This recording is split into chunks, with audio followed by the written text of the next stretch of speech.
Hello Cancer! Welcome back to Katao's Intuition Tarot Reading. Kamusta po kayo? Silipin po natin ngayon ang sitwasyon ng inyong mga love life para ngayong buwan ng September. Kung bago ka lang po sa aking channel na ito ay huwag niyo po kalimutang mag-subscribe at pindutin ang notification bell kung gusto po ninyo na ma-update po kayo tuwing may bago po akong upload na video para sa mga Cancer. General reading pa ito kaya pakinggan lamang po ang mga messages na resonate po sa inyong mga experiences sa buhay.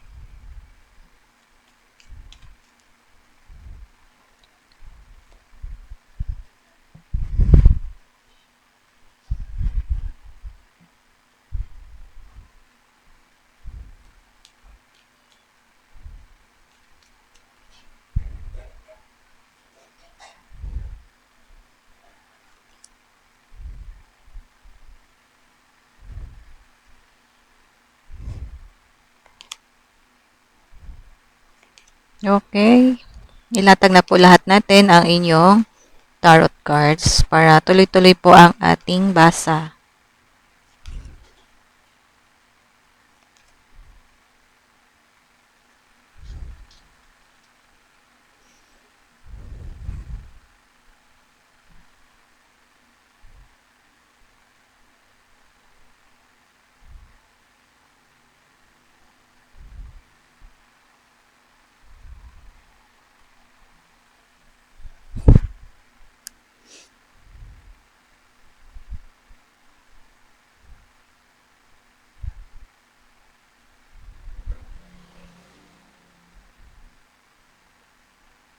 Okay. Feeling ko po ang iba po sa inyo ay nakaranas po kayo ng hindi magandang pagtrato sa inyo ng inyong mga partner sa buhay or ng iyong boyfriend o girlfriend. Kaya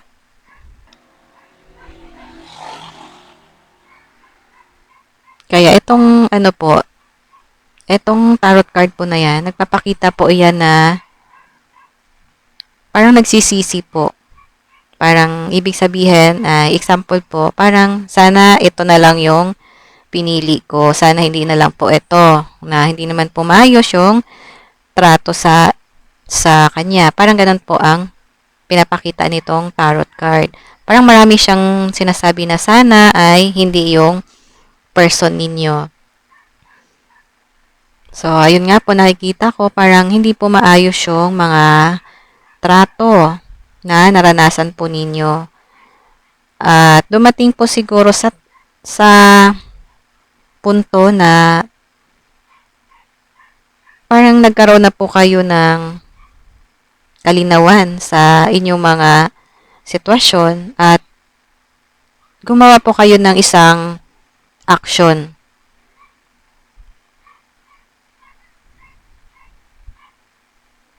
Isang action na talagang pinag-isipan mo ng mabuti at ang ginawa mo po ay lumayo. Pwedeng nakipaghiwalay ka sa person mo na yan. Dahil ito po yung ang iyong mga naging sitwasyon. Siguro lagi po kayong may arguments. Lagi po kayong nagtatalo, nag-aaway, marami po kayong hindi pagkakasunduan. Pwedeng sa mga lalaki naman po ay nakaramdam po kayo ng pagsisisi sa inyong napili na person dahil pwedeng marami po kayong kakompetisyon. Kumbaga, kung ano po yung binibigay mo sa kanya na pagmamahal, ay hindi po niya yun sinusuklian ng katulad ng ginagawa mo. Yan po ang aking nakikita.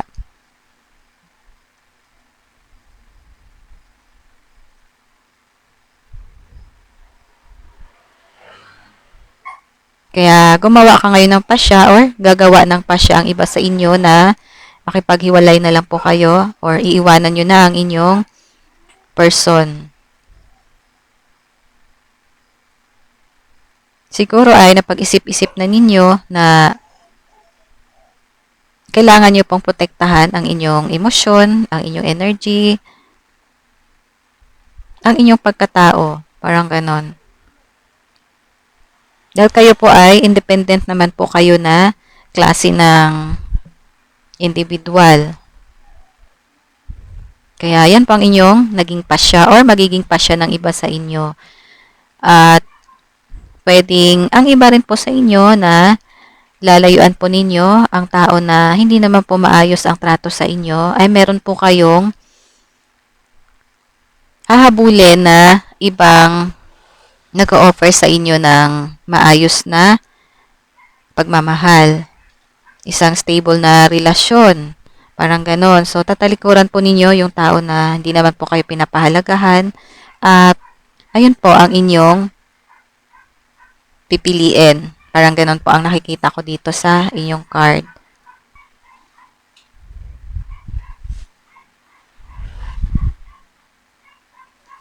Kumbaga kayo po ay independent po kayo na tao. Parang ganon po. Parang kaya nyo mabuhay ng kahit na wala sila. Kung palagay mo po ay wala naman po silang kwenta, ay di okay lang. Parang ganon po. Ayan po yung nakikita ko dito. Kaya sa iba po na kayo pa rin po ng kasalukuyan na person na tinutukoy ko sa inyo, kumbaga ay kayo pa rin po ngayon, steady pa rin po kayo ngayon, or meron pa rin kayong relasyon, ay ito po kayo, gumagawa po kayo ng action, at kayang-kaya po ninyong lagpasan. Kayang-kaya po ninyong lagpasan yung mga sitwasyon na nararanasan ninyo. Kumbaga ay parang feeling mo ay simpleng bagay lang yan. Kayang-kaya mong lampasan. Ayan po. So, tatalikuran mo ang ganyang sitwasyon na hindi maayos, hindi po nagbibigay sa'yo ng kasiyahan or emotional fulfillment. Tatalikuran mo na at kumbaga ay parang naka-direction ka dito sa isang love offer po ito na kung saan ay pwede nga offer po na ito ay nakikita mo na meron siyang stability or solid offer, solid love offer. Or para naman po sa mga kalalakihan, siguro meron po kayong gustong tao. So, pag iniwan po ninyo itong kasalukuyan po ninyong karelasyon, ay meron na po kayong susunod na prospect na gusto po ninyong magkaroon kayo ng stable na relationship. Yan po yung aking nakikita. At kung ano man po ang action na inyong gagawin ay matagal na po ninyo to na pinag-aralan. At kumbaga ay nagkaroon na po kayo ng mga maraming kalinawan sa inyong mga sitwasyon kung bakit ka gagawa na ng isang final decision.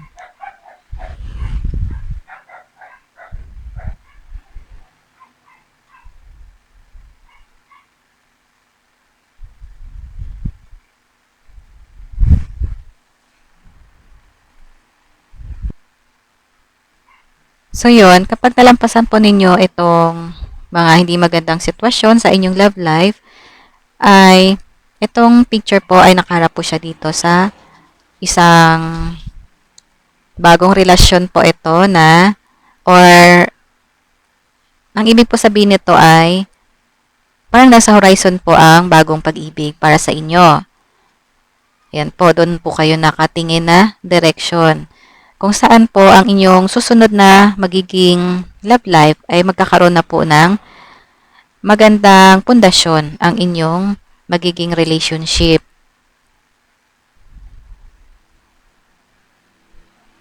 Kung saan ay doon na po ninyo ma-experience yung mga pangarap po ninyo na kung ano yung ginagawa mo na pagmamahal o yung pinapakita mo na pagmamahal mo sa iyong partner ay ganon din po ang ibabalik po niya sa iyo. Or kung gaano mo siya kamahal, ay ganon din yung pagmamahal niya sa iyo or ang magiging pagmamahal niya sa iyo. Ito po ang meaning nitong tarot card na to.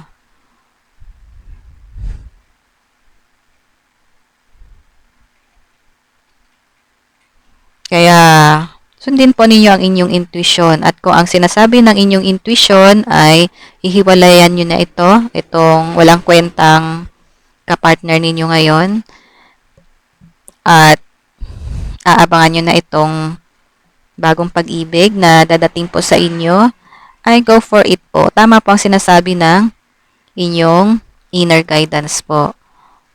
Ayun. So, okay. At itong kasalukuyan ninyong problema ay malalampasan po ninyo, kaya-kaya po ninyong lampasan. At kung ano man po ang maganda mong manifestations para sa iyong future na love relationship, ay yun din po ang mangyayari. Yan din po ang i-offer sa yun universe.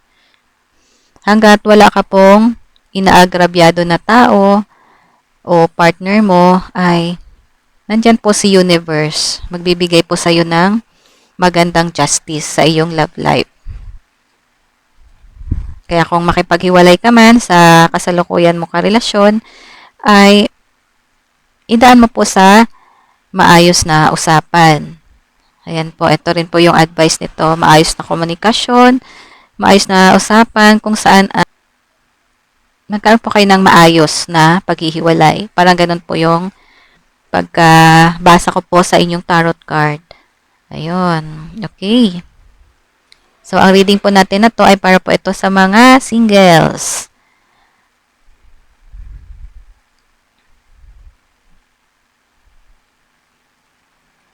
Ibig sabihin po na singles ay yung mga hindi pa po nag-aasawa. Ayan po. So, yun. Ayan po, merong mag-offer po sa inyo ng bagong pag-ibig. At kung saan ay mas aalagaan nyo na po ang inyong susunod na relasyon. Pareho po kayong gagawa ng effort para po alagaan ang susunod mong relasyon. Kumbaga, kayong dalawa po ay meron po kayong kooperasyon para sa ikabubuti at ikatitibay ng pundasyon ng inyong magiging relasyon. Ayan po. So, pwedeng itong susunod mo na magiging karelasyon ay pwedeng kakilala mo lang din. Or, kilala mo na siya. Ayan, pwedeng ganun po. Kaya, parang nandun po yung compatible kayo sa maraming bagay. Okay? So, ito, ibig sabihin po nito ay after mo po malampasan itong mga pagsubok sa iyong love life or sa inyong love life ay napapahiwatig po ito na new love is on the horizon po. Ayun, ito ay bagong love offer. Pwedeng kakilala mo lang din. Or, pwedeng kakilala mo lang din. Kung saan ay magkakaroon po kayo ng magandang teamwork para po sa inyong magandang relasyon na meron pong stability at security. Okay, ang ganda. Oo nga, Ayan. Bagong offer ng pagmamahal.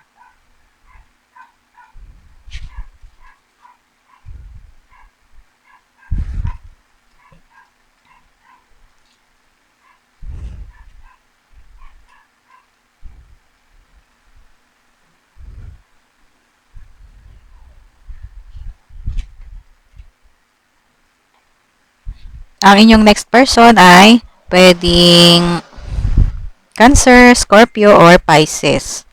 At pwede rin naman na Taurus, Virgo, o Capricorn. Okay. Okay, kung nagustuhan nyo po itong ating reading at kung resonate po kayo ay pwede naman po kayo mag-comment. At huwag nyo po kalimutan na mag-like at mag-subscribe. Maraming salamat po. See you next video. God bless.